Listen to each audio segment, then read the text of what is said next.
கர்த்தருக்குள் பிரியமான சகோதரர்களே, சகோதரிகளே, கடந்த வாரத்திலே நாம் அப்போஸ்தலர் நடவடிக்கைகளிலே 20ஆம் வசனம் வரைக்கும் பார்த்து முடித்தோம். அல்லாமலும் உயர வானத்திலேயும் அற்புதங்களையும், தாழ பூமியிலே இரத்தம், அக்கினி புகைக்காடான அதிசயங்களையும் காட்டுவேன். கர்த்தருடைய பெரிதும் பிரகாசமான நாள் வரும் முன்னே சூரியன் இருளாகவும் சந்திரன் இரத்தமாகவும் மாறும் என்பது வரைக்கும் பார்த்தோம். இது கர்த்தருடைய நாள் என்பது இது கிபி 70 தீத்து என்பவன் படைத்தளபதியாக இருந்து பட்டாலியன்ஸை கொண்டு வந்து 60,000 போர் வீரர்களை கொண்டு வந்து அங்கே எருசலேமிலே யூதர்களை கொன்று குவித்த அந்த நாளை குறிப்பிடுகிறது. கர்த்தருடைய நாள் என்பது நியாயத்தீர்ப்பு நாளை குறிப்பது கிடையாது. அந்த வேளையில அங்க சூரியன் இரத்தமாக மாறும், சூரியன் இருளாக மாறும், சந்திரன் இரத்தமாக மாறும் என்பதற்கெல்லாம் பல வேத விளக்க உரையாளர்கள் பலவிதமான கருத்துக்களை சொல்லுகிறார்கள். இப்பொழுது நாம் 21ஆம் வசனத்துக்கு வருகிறோம். அப்பொழுது கர்த்தருடைய நாமத்தை தொழுது கொள்கிறவன் எவனோ அவன் ரட்சிக்கப்படுவான் என்று தேவன் உரைத்திருக்கிறார். இந்த வசனத்தின் சந்தர்ப்ப சூழலையும் முதன்மை அர்த்தத்தையும் சற்றே விவரமாக பார்ப்போம். பழைய ஏற்பாட்டு மூலம் இது. இந்த வசனம் தீர்க்கதரிசியான யோவேல் கூறின வசனத்தின் நேரடி மேற்கோளாக இருக்கிறது. பரிசுத்த ஆவியின் அற்புத பொழிவை விளக்குவதற்காக பேதுரு தனது பெந்தெகோஸ்தே நாள் பிரசங்கத்தின் போது இதை பகிர்ந்து கொண்டார். கர்த்தரை நோக்கி கூப்பிடுதல். இதன் பொருள் முந்தைய வழிபாடுகள் மற்றும் சுயசார்பு ஆகியவற்றிலிருந்து விலகி இயேசு கிறிஸ்துவை கர்த்தர் என்று முழுமையாக நம்பி ஏற்றுக்கொண்டு நமது வாழ்வை அவருடைய அதிகாரத்துக்கு ஒப்புக் கொடுப்பதாகும். இது அனைவருக்குமான அணுகலாக இருக்கிறது. பழைய ஏற்பாட்டு காலகட்டங்களிலே யூதர்கள் மாத்திரமே தேவனை தொழுது கொள்ள முடியும் என்ற ஒரு காரியம் இருந்தது. ஒருவன் தேவனை தொழுது கொள்ள வேண்டுமானால் யூத மார்க்கத்துக்கு அமைய வேண்டும் என்ற ஒரு நியதி இருந்தது. ஆனால் அப்போஸ்தலர் 2ஆம் அதிகாரத்தில் பழைய பிரிவினைகளை உடைத்து பின்னணி நிலை அல்லது அடையாளம் ஆகியவற்றை பொருட்படுத்தாமல் கர்த்தருடைய ரட்சிப்பின் அழைப்பு அனைவருக்கும் திறந்திருக்கிறது என்பதை பேதுரு வலியுறுத்துகின்றார். இங்கே யோவேல் வசனத்திலே என்ன சொன்னார் என்பதை குறித்து பார்க்கும்போது 36ஆம் வசனத்தில் இயேசுவை பற்றி 2:36 கூட பேதுரு சொல்லுகிறார். ஆகையினால் நீங்கள் சிலுவையில் அறைந்த இந்த இயேசுவையே தேவன் ஆண்டவரும் கிறிஸ்துவும் ஆக்கினார் என்று இஸ்ரவேல் குடும்பத்தார் யாவரும் நிச்சயமா எரியக்கடவர்கள் என்றான் என்று சொல்லப்படுகிறது. இந்த 21ஆம் வசனத்தில் கர்த்தர் என்று மொழிபெயர்க்கப்பட்டுள்ளது. 36ஆம் வசனத்தில் ஆண்டவர் என்று மொழிபெயர்க்கப்பட்டுள்ளது. இந்த ரெண்டுமே குறியா என்ற ஒரே வார்த்தை தான். அது ஸ்ட்ராங் நம்பர் 2962E என்ற குறியோ என்ற ஒரே வார்த்தை தமிழ் வேதாகமத்தில் மொழிபெயர்க்கப்பட்ட போது 21ஆம் வசனத்தில் கர்த்தர் என்று மொழிபெயர்க்கப்பட்டிருக்கிறது. 36ஆம் வசனத்தில் ஆண்டவர் என்று மொழிபெயர்க்கப்பட்டுள்ளது. ஏசாயா 9:6 நாம் பின்வருமாறு வாசிக்கிறோம். நமக்கு ஒரு பாலகன் பிறந்தார், நமக்கு ஒரு குமாரன் கொடுக்கப்பட்டார், கர்த்தத்துவம் அவர் தோளின் மேல் இருக்கும், அவர் நாமம் அதிசயமானவர், ஆலோசனை கர்த்தா, வல்லமையுள்ள தேவன், நித்திய பிதா, சமாதான பிரபு எனப்படும் என்று சொல்லப்படுகிறது. இந்த வசனம் இயேசு கிறிஸ்துவை குறித்த ஒரு மெசியாத்துவ தீர்க்கதரிசனம் என்று பொதுவாகவே ஏற்றுக்கொள்ளப்படுகிறது. கிமு 8ஆம் நூற்றாண்டில் வாழ்ந்த ஏசாயா மேசியாத்துவ தீர்க்கதரிசி என்று அழைக்கப்படுகின்றார். இவர் வேறு எந்த தீர்க்கதரிசிகளை காட்டிலும் அதிகமாக 125 தீர்க்க தரிசனங்களை இயேசு கிறிஸ்துவை பற்றி உரைத்திருக்கிறார். ஏசாயா புஸ்தகம் முழுவதும் பார்க்கும்போது அவர் இயேசு கிறிஸ்துவை பற்றி 125 தீர்க்க தரிசனங்கள் உரைத்திருக்கிறார். மேற்கூறிய வசனத்தில் எந்த வசனம் 9:6 அவர் இயேசு கிறிஸ்துவை பற்றி பாலகன், குமாரன், கர்த்தர் என்று கூறுவதோடு நிறுத்திக் கொள்ளவில்லை. இயேசுவின் பெயர்களாக அவர் சொல்லுகிறார் அதிசயமானவர், ஆலோசனை கர்த்தா, வல்லமையுள்ள பிதா, நித்திய பிதா, வல்லமையுள்ள தேவன், நித்திய பிதா, சமாதான பிரபு என்று 6 பெயர்களை குறிப்பிட்டார். மேசியாத்துவ தீர்க்கதரிசி என்று அறியப்படும் இவர் இயேசு கிறிஸ்துவுக்கு வல்லமையுள்ள தேவன், நித்திய பிதா என்ற பெயர்களை குறிப்பிட்டுள்ளதை நாம் கவனிக்க வேண்டும். பிரியமானவர்களே, யோவான் தமது நற்செய்தியின் தொடக்கத்திலே ஆதியிலே வார்த்தை இருந்தது, அந்த வார்த்தை தேவனிடத்தில் இருந்தது, அந்த வார்த்தை தேவனாய் இருந்தது என்று எழுதினார். இதில் அவர் தேவனை போல் இருந்தது என்று எழுதாமல் தேவனாய் இருந்தது என்று எழுதியுள்ளதை கவனிக்க வேண்டும். அதே அத்தியாயத்தின் பிற்பகுதியில் 14ஆம் வசனத்தில் அந்த வார்த்தை, எது தேவனாய் இருந்த அந்த வார்த்தை மாம்சமாகி கிருபையினாலும் சத்தியத்தினாலும் நிறைந்தவராய் நமக்குள்ளே வாசம் பண்ணினார், அவருடைய மகிமையை கண்டோம், அது பிதாவுக்கு ஒரே பேரானுடைய மகிமைக்கு ஏற்ற மகிமையாகவே இருந்தது என்று குறிப்பிட்டார். அதே போல பிலிப்பியர்கள் நிருபத்தில் பவுல் எழுதியிருப்பதை நம்ம கவனிக்கணும். பிலிப்பியர் 2:5 முதல் 7 வரை உள்ள வசனங்கள். கிறிஸ்து இயேசுவில் இருந்த சிந்தையே உங்களிலும் இருக்க கிடவது, அவர் தேவனுடைய ரூபமாயிருந்தும் தேவனுக்கு சமமாய் இருப்பதை கொள்ளையாடின பொருளாக எண்ணாமல் தம்மை தாமே வெறுமையாக்கி அடிமையின் ரூபம் எடுத்து மனுஷ சாயலானார் என்று சொல்லப்படுகிறது. கர்த்தருடைய நாமத்தை தொழுது கொள்ளுதல் என்பது இந்த வசனத்தில், அதாவது அப்போஸ்தலர் 2:22 நிச்சயமாக இயேசு கிறிஸ்துவை குறிக்கிறது என்பதை சந்தர்ப்ப பொருள் சுட்டி காண்பிக்கிறது. இதை பற்றி ஆழமான நெடிய ஆராய்ச்சியை எடுத்துக்கொண்டால் நம்முடைய வாழ்நாளே போதாது. அதற்கு நிறைய உதாரணங்கள் இருக்கின்றன. இப்போது இவ்விடத்தில் கர்த்தருடைய நாமத்தை தொழுது கொள்வன் எவனோ அவன் ரட்சிக்கப்படுவான் என்று தேவன் உரைத்திருக்கிறார் என்ற யோவேலின் தீர்க்க தரிசனத்தை பேதுரு தமது உரையில் பயன்படுத்தினார் என்பதோடு இந்த ஆராய்வை முடித்துக் கொள்வோம். இப்பொழுது அடுத்த வசனத்துக்கு கடந்து செல்வோம்.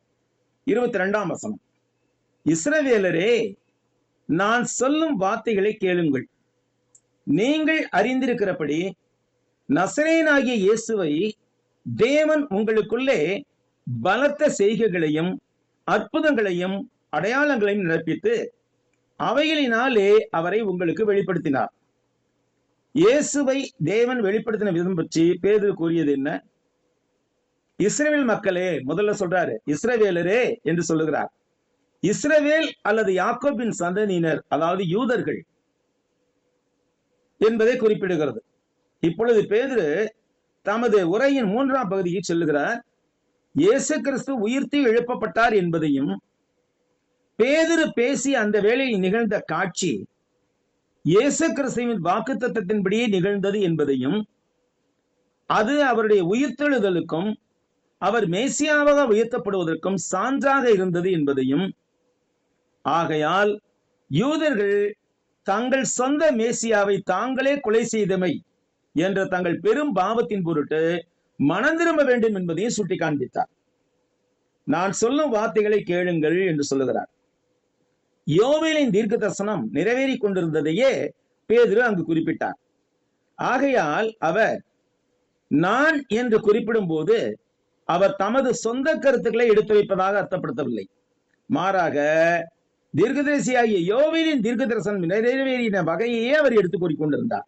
எனவே நான் சொல்லுகிற வார்த்தைகளை கேளுங்கள் என்று சொல்லுகிறார். நீங்கள் அறிந்திருக்கிறபடி, யாரு அங்க உள்ள யூதர்கள் கூட்டத்தார் இருக்காங்களே, அவங்க அறிந்திருக்கிறபடி, அவர்கள் அவற்றை நேரில் கண்டதாலோ அல்லது அவர் அவற்றை செய்தார் என்பதற்கு எல்லா பக்கம் நிறைந்த சான்றுகளை கேள்விப்பட்டதனாலோ அதை அறிந்திருந்தார்கள் அங்கே இருந்த யூதர்கள். ஏனென்றால் அங்கே 2 வகையான யூதர்கள் இருந்தார்கள். ஒன்று எருசலேமிலே வாசம் பண்ணுகிற யூதர்கள், யூதேயா, கலிலேயா, சமாரியா போன்ற மாகாணங்களிலிருந்து வந்திருந்த யூதர்கள். அவர்கள் எல்லோரும் சொந்த தேசத்தார், அவர்கள் இருந்திருந்தார்கள். அதோடு கூட உலகமெங்கும் இருக்கிற பல நாடுகளில் குடியிருந்த யூதர்கள் அங்கே வாசம் பண்ணினார்கள். ஆக அந்த உலகமெங்கும் வாசம் பண்ணினவர்கள் நேரில் பார்த்திருக்க வாய்ப்பில்லை இயேசு கிறிஸ்துவின் அற்புதத்தை, இயேசு கிறிஸ்துவை பற்றிய சாட்சிகளை நேரில் பார்த்திருக்க வாய்ப்பில்லை. எனவே அவர்கள் கேள்விப்பட்டிருந்திருக்கலாம். இப்படி 2 விதமான கூட்டத்தாரும் இருந்தார்கள். கிறிஸ்துவின் காலத்திலேயே கூட யூதர்கள் அவருடைய அற்புதங்களை கேள்விக்கு உட்படுத்த துணியவில்லை. லாசருவை உயிரோடு எழுப்பினார் இயேசு கிறிஸ்து. அப்ப என்ன சொன்னாங்க? மரித்த லாசரு உயிரோடு இருக்கிறானே, நம்ம என்ன செய்ய முடியாது, எதிர்த்து பேச முடியாது என்றுதான் சொன்னார்கள்.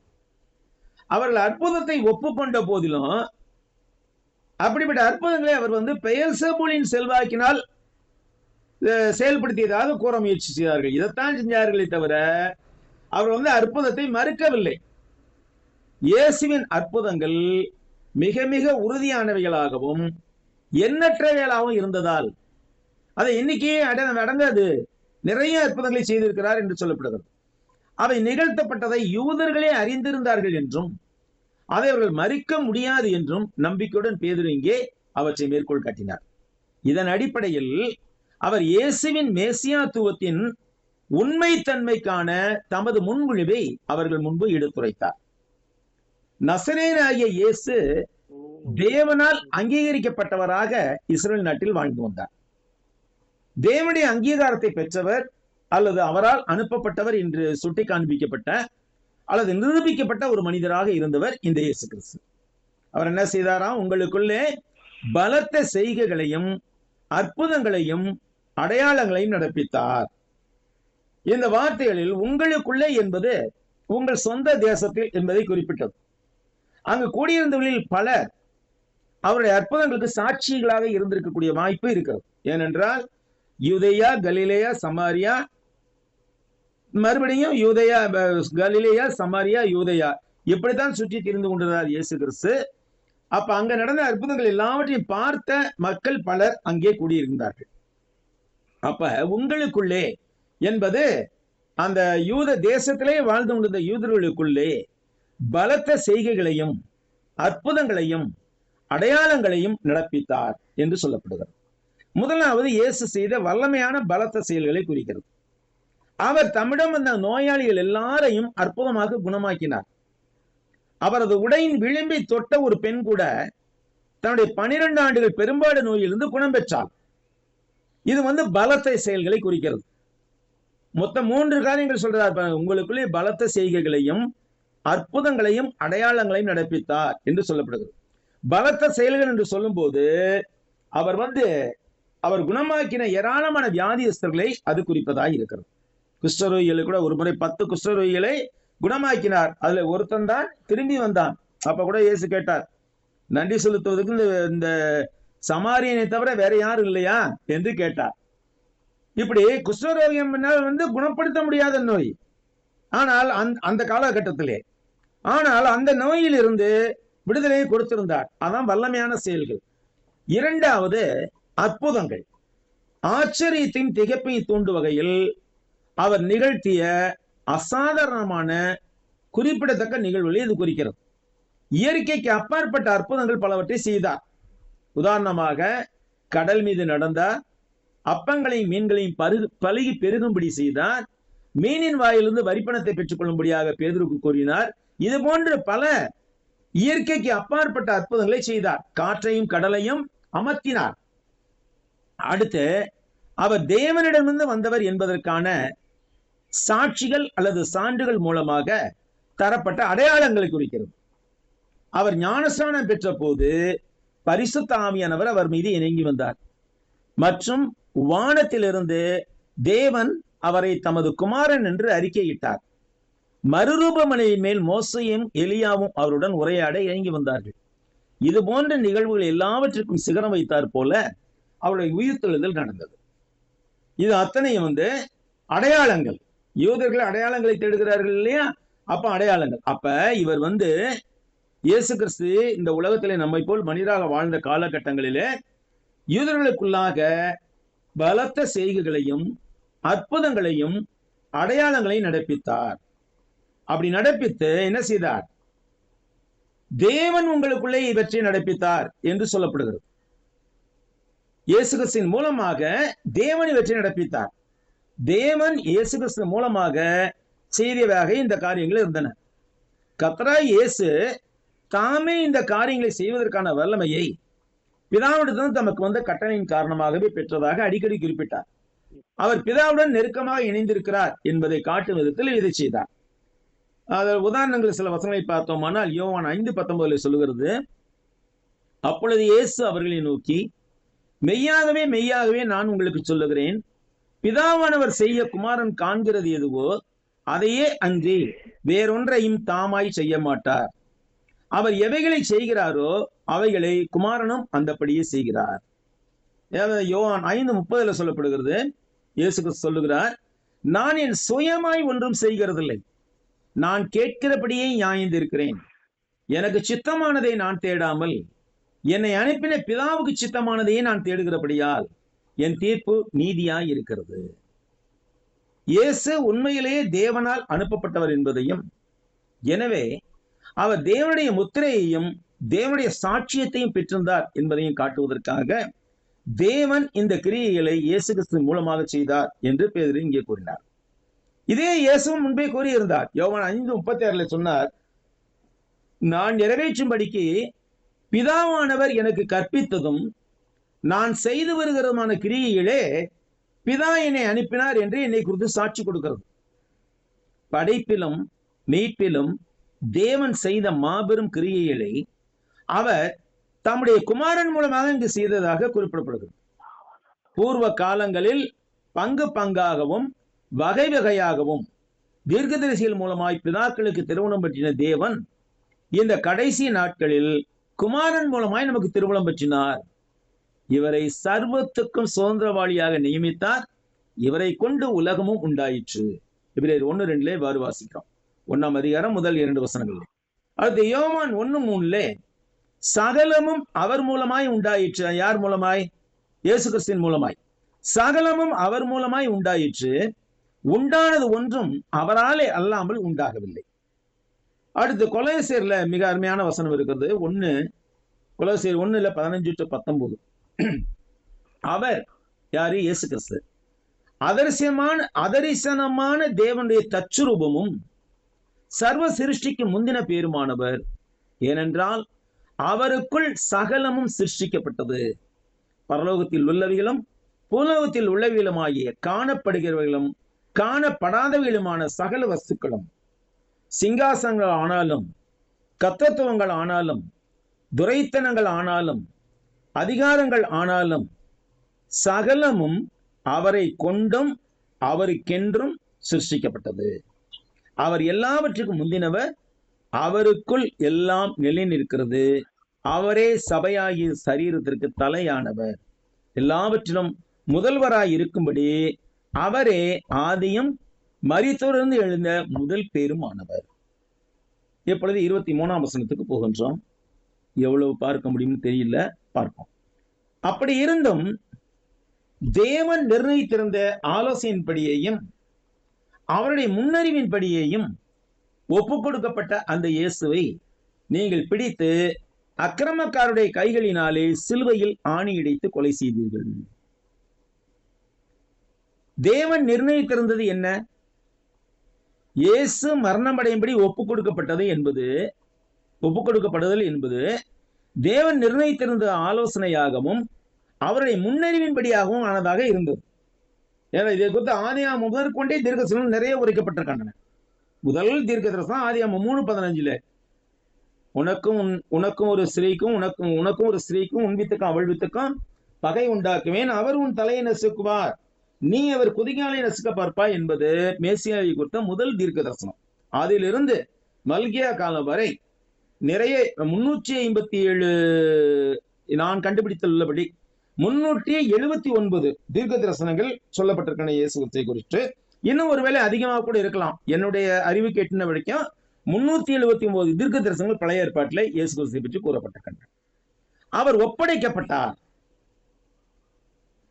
எக்டோடன் என்று கிரேக்கத்திலே சொல்லப்படுகிறது. ஒப்படைக்கப்பட்டார் என்ற அந்த வார்த்தை எதிரிகள் அல்லது விரோதிகளின் கையில் ஒப்படைக்கப்பட்டவர்களை குறிக்க பொதுவாக பயன்படுத்தப்படுகிறது. இராணுவ வார்த்தை அது. எக்டோடன் என்பது இராணுவ வார்த்தை. இதன் பொருள் இயேசு தம்மை பாதுகாக்க வேண்டியவர்களாலேயே தமது எதிரிகளிடம் ஒப்படைக்கப்பட்டார். ஏனென்றால் அவர் யூதராக இருந்தார். அப்ப யூத அதிகாரிகளும் யூத மக்கள் என்ன செய்திருக்க வேண்டும்? தங்களுடைய இனத்தார் என்பதற்காக அவரை பாதுகாத்திருக்க வேண்டும். ஆனால் அவரை பாதுகாக்காமல் அவர்களே எதிரியிடம், அதாவது ரோமானியர்களிடம் ஒப்படைத்தார்கள். உங்க முதல்ல அவர் பிரதான ஆசாரியர்களும் ஒப்படைக்கப்பட்டார். இதை பற்றி இயேசு கிறிஸ்துவே கூட மார்க் 10:33 சொல்லுகிறார், இதோ எருசலேமுக்கு போகிறோம், அங்கே மனுஷகுமாரன் பிரதான ஆசாரியரிடத்திலும் வேதப்பாரரிடத்திலும் ஒப்புக் கொடுக்கப்படுவார், அவர்கள் அவரை மரண ஆக்கினைக்குள்ளாக தீர்த்து பிரதேசாத்தரிடத்தில் ஒப்புக் கொடுப்பார்கள் என்று தீர்க்கதரிசனமாக உரைத்தார். பிலாத்து பரபாசை விடுவித்து இயேசுவை அவர்களுடைய சித்தத்துக்கு ஒப்புக் கொடுத்தார். அப்பொழுது பிலாத்து ஜனங்களை பிரியப்படுத்த மனதுள்ளவனாய் பரபாசை அவர்களுக்கு விடுதலையாக்கி இயேசுவையோ வாரினால் அடிப்பித்து சிலுவையில் அறையும்படிக்கு ஒப்பு கொடுத்தான். மார்க் 15:15 சொல்லுது. லூக்கா 23:25 சொல்லப்படுது, கலகத்தின் நிமித்தமும் கொலைபாதகத்தின் நிமித்தமும் காவலில் போடப்பட்டிருந்தவனை அவர்கள் கேட்டுக்கொண்டபடியே விடுதலையாக்கி இயேசுவையோ அவர்கள் இஷ்டத்துக்கு ஒப்பு கொடுத்தான். லூக்கா 18:31-32 கூட இயேசு கிறிஸ்துவே தம்மை பற்றி முன்னுரைத்தார் இவ்வாறு, பின்பு அவர் 12 தம்மிடத்தில் அழைத்து, இதோ எருசலேமுக்கு போகிறோம், மனுஷகுமாரனை குறித்து தீர்க்கதரிசிகளால் எழுதப்பட்டவைகள் எல்லாம் நிறைவேறும், எப்படியெனில் அவர் புறையினத்தாரிடம் ஒப்புக் கொடுக்கப்பட்டு பரியாசமும் நிந்தையும் அடைந்து துப்பப்படுவார், இதன்படியாகவே அவர் புறஜாதி இடத்தில் ஒப்படைக்கப்பட்டார். பிரதான ஆசாரியர்கள் அவரை பிலாத்துவிடம் ஒப்படைத்தார்கள். பிலாத்து அவரை சிலுவையில் அறைவதற்காக ஒப்புக் கொடுத்தான். இவ்வாறு ஒரு நீதிமன்றத்திலிருந்து மற்றொரு நீதிமன்றத்துக்கு அவர் ஒப்படைக்கப்பட்டதன் மூலமாக அவருடைய நாட்டு மக்களின் ஒரு கோரிக்கையிலிருந்து மற்றொரு கோரிக்கைக்கு அவர் ஒப்படைக்கப்பட்டதன் மூலமாகவும் அவர்கள் அவருக்கு மரண தண்டனை பெற்றுத்தரும் வரை ஓயவே இல்லை. ஒரே இரவில் 6 விசாரணைகளுக்கு உட்படுத்தப்பட்டவர் இந்த உலகத்திலேயே ஒருத்தர் தான் இருப்பார், இயேசு கிறிஸ்து. ஒரே இரவில் ஒரு 9 அல்லது 10 மணிக்கு பிடிச்சிருப்பாங்க இயேசு கிறிஸ்துவ. ஆனால் விடுவதற்குள்ளாக 5 மணிக்குள்ளாக 6 இடங்களுக்கு அழைக்கப்பட்டார் இயேசு கிறிஸ்து. யூதர்களின் விசாரணை 3 விசாரணை நடந்தது. அன்னாவின் அரண்மனையின் முதல் விசாரணை, அதன் பிறகு கைப்பாவின் அரண்மனை 2வது விசாரணை, பின்பு ஜனதியின் சங்கத்தை அவசரமாக இரவிலை கூட்டி அங்கே ஒரு விசாரணை. அந்த விசாரணை முடிந்த பிறகு, இந்த 3 விசாரணை முடிந்த பிற்பாடு நேராக பிலாத்து கிட்ட அந்த இரவிலே அழைத்து போகிறார்கள். பிலாத்துவின் அரண்மனையில் முதல் விசாரணை நடந்தது. பிறகு பிலாத்து என்ன செய்தான், ஏரோதின் முகாம் அலுவலகத்துக்கு அனுப்பினான் இயேசு கிறிஸ்துவை. அங்கே ஏரோதின் முகாம் அலுவலகத்தை விசாரணை செய்துட்டு பிறகு ஏரோது அவரை மீண்டுமாக பிலாத்துவிடத்தில் அனுப்புகிறான். அப்ப மூன்றாவது ஆனால் மொத்தத்துல 6வது விசாரணையாக பிலாத்துவின் மீண்டும் நடத்தப்பட்டது. ஆனா இது அத்தனையும் குற்றம் எதுவும் இல்லாதவர் மீது குற்றம் செய்ததாக நிரூபிக்கப்படுவதற்காக இந்த விசாரணையாகவும் நடத்தப்பட்டது. இது எவ்வளவு ஒரு அநியாயமான அராஜகமான காரியம் பாருங்க. இறுதியாக இயேசுவின் மரணம் நிறைவேற்றப்பட்டது. அவர் தேவனாலேயே மக்களின் கையில் ஒப்படைக்கப்பட்டார் அல்லது ஒப்புக் கொடுக்கப்பட்டார் என்றும் இங்கே குறிப்பிடப்படும். இவ்வாறு அவர் தேவனால் ஒப்புக் கொடுக்கப்பட்டவராக குறிப்பிடப்படுகிறார். தேவன் நிர்ணயித்திருந்த ஆலோசனையின்படியேயும் நிர்ணயித்திருந்த இந்த மொழிபெயர்க்கப்பட்ட இந்த வார்த்தை கொரிஸ்மேன் என்பதாகும். இதை சரியாக சொல்வதானால் வரையறுக்கப்பட்ட, குறிக்கப்பட்ட அல்லது எல்லையிடப்பட்ட ஒன்று என்று சொல்லப்படுகிறது. ஆக இயேசு கிறிஸ்து தேவன் நிர்ணயித்திருந்த முன்னாலோசனைப்படியையும் தேவன் நிர்ணயித்திருந்த ஆலோசனைப்படியையும் அவருடைய முன்னறிவின்படியையும், ஏனென்றால் சபை என்ற ராஜ்யமானது கிறிஸ்துவனுடைய இரத்தத்தால் வாங்கப்பட வேண்டியதாக இருந்தது. இதை குறித்த திட்டமானது தேவனுடைய இருதயத்துல தொடக்கத்திலிருந்தே இருந்தது. சபை என்பது ஏதோ இன்று நேற்று திடீரென்று முடிவு செய்து தேவன் உண்டாக்கின விஷயம் அல்ல. தேவன் ஆதி முதலாகவே இந்த ராஜ்யத்தை ஸ்தாபிக்க வேண்டும் என்ற திட்டம் கொண்டிருக்கிறார். பிரியமானவர்களே, இத்துடன் இந்த செய்தியை முடித்துக் கொள்வோம். உங்களுக்கு நான் என்னுடைய அறிவிப்பு ஒன்றை கொடுக்கவிருக்கிறேன். இந்த குழுவிலே நான்